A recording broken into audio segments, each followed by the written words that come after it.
भारत की ये दो कंपनी आज मार्केट में एक दूसरे से आगे निकलने के लिए अपनी पूरी जी जान लगा रही है। जी हाँ, मैं बात कर रहा हूँ हमारे देश के one of the best biscuit manufacturing company Parle और ब्रिटानिया की। लेकिन इन दोनों के बीच इस जंग की शुरुआत आखिर हुई कैसे और अभी इस रेस में कौन आगे है, किसकी बिस्कुट सबसे ज़्यादा बिकती है और कौन ज़्यादा पैसे कमाता है, आइए जानते हैं आज की इस वीडियो में। आज से करीब 100 साल पहले की बात है, जब हमारा देश अंग्रेजों के हाथों से आज़ाद भी नहीं हुआ था। उस टाइम हमारे देश में बिस्कुट बनाने वाली काफ़ी कम कंपनीज थी और इनमें से ही एक थी ब्रिटानिया। ब्रिटानिया की शुरुआत 1892 में हुई थी और इनकी शुरुआत की थी एक ब्रिटिश बिजनेसमैन ने। अब यहाँ तक तो सब कुछ ठीक थी, लेकिन यहाँ दिक्कत ये थी कि उस टाइम ये जो बिस्कुट्स होते थे वो काफ़ी ज़्यादा महंगे होते थे, जिसे केवल अमीर लोग ही खरीद सकते थे। अब इससे जो हमारे गरीब और मजदूर वर्ग के लोग थे वो कभी भी इन बिस्कुट्स का स्वाद नहीं चख पाते थे। क्यों? क्योंकि इनके पास उतने ज़्यादा पैसे नहीं होते थे। इसी प्रॉब्लम को देखा हमारे मुंबई के रहने वाले मोहनलाल जी ने, जिसका पूरा नाम मोहनलाल दयाल चौहान है।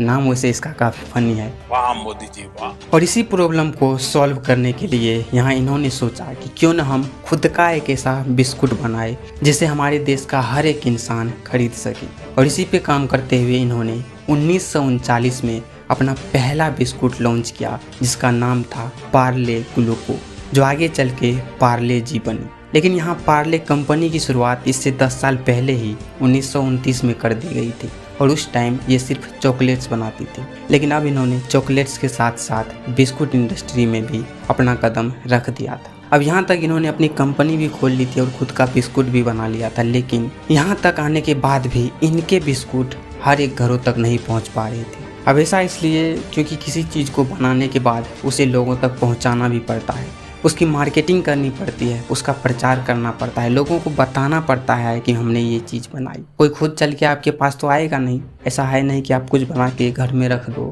और लोग आपके यहाँ चले आएंगे कि भाई हमें दे दो। तो यहाँ पार्ले को करनी थी मार्केटिंग, लेकिन वो कर नहीं पा रहे थे। लेकिन जब फाइनली 15 अगस्त 1947 को हमारा देश आज़ाद हुआ तो उसके बाद अब इनके पास अपना पूरा कंट्रोल था। अब ये जो चाहे वो कर सकते थे, जिस तरह से चाहे उस तरह से अपने प्रोडक्ट की प्रचार कर सकते थे।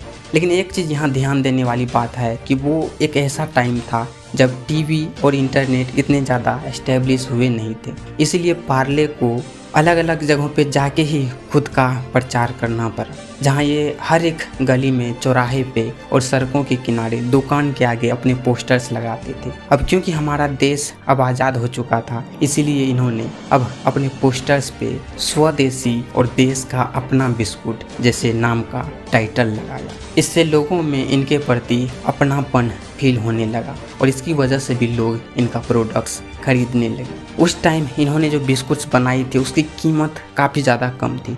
1980 के आसपास इनकी एक पार्ले जी पैकेट की कीमत करीब 50 पैसे से 1 रुपये ही होती और यही एक कारण था कि अब इनके बिस्कुट्स हर एक घरों तक पहुंच रहे थे। लेकिन यहाँ भी अब पार्ले जी के सामने एक प्रॉब्लम थी। अब देखिए हुआ ये कि इन्होंने जो गांव देहात थे और छोटे छोटे जो जगह थे वहाँ तो इन्होंने अपना साम्राज्य बना लिया था, लेकिन जो शहरों के लोग थे उनको ब्रिटानिया ने अपनी ओर खींच लिया। अपने अग्रेसिव मार्केटिंग, नए नए फ्लेवर्स और खुद की तगड़ी ब्रांडिंग के दम पे। देखिए ऐसा नहीं है कि पार्ले के प्रोडक्ट्स शहरों में नहीं बिकते और ब्रिटानिया के प्रोडक्ट्स गाँव में नहीं बिकते हैं, लेकिन इनके जो ज़्यादातर कस्टमर्स हैं वो एक दूसरे से अलग हैं। यहाँ एक सवाल ये आता है कि अगर ऐसा है तो फिर इन दोनों में से किसके पास ज़्यादा कस्टमर्स हैं और किसकी बिस्कुट यहाँ सबसे ज़्यादा बिकती है। देखिए अगर हम बात करें कस्टमर्स की तो यहाँ पार्ले के पास ब्रिटानिया के मुकाबले में ज़्यादा कस्टमर्स हैं और इनकी ही बिस्कुट्स ज़्यादा बिकती है। यहाँ इनकी बिस्कुट न सिर्फ ब्रिटानिया से ज़्यादा बिकती है बल्कि दुनिया के किसी भी बिस्कुट ब्रांड से ज़्यादा बिकती है। और यही एक कारण है कि Guinness book of world record में पार्ले को world largest biscuit selling brand का टाइटल दिया गया है। अब यहाँ हो सकता है कि आप सोच रहे होंगे कि अगर ऐसा है तो फिर पार्ले के पास ही ज़्यादा प्रॉफिट भी होती होगी क्योंकि इनकी ही बिस्कुट सबसे ज़्यादा बिकती है, लेकिन ऐसा है नहीं। ऐसा इसलिए क्योंकि जो ब्रिटानिया कंपनी है उनके बिस्कुट्स काफ़ी ज़्यादा महंगे होते हैं एज़ कम्पेयर टू पार्ले जी। और यही एक कारण है कि ब्रिटानिया थोड़े कम सेलिंग के बाद भी प्रॉफिट्स लगभग बराबर कमा लेती है। अगर हम 2023-24 की बात करें तो पार्ले के पास करीब 17,000 का प्रॉफिट रहा, तो वहीं ब्रिटानिया करीब 14,000 करोड़ का प्रॉफिट की थी सिर्फ अपने बिस्कुट की सेलिंग से। अगर हम आज की बात करें तो ये दोनों ही कंपनी लगभग सिमिलर लेवल पे ही है, लेकिन यहाँ से आगे एक दूसरे से आगे निकलने की पूरी कोशिश हो रही है।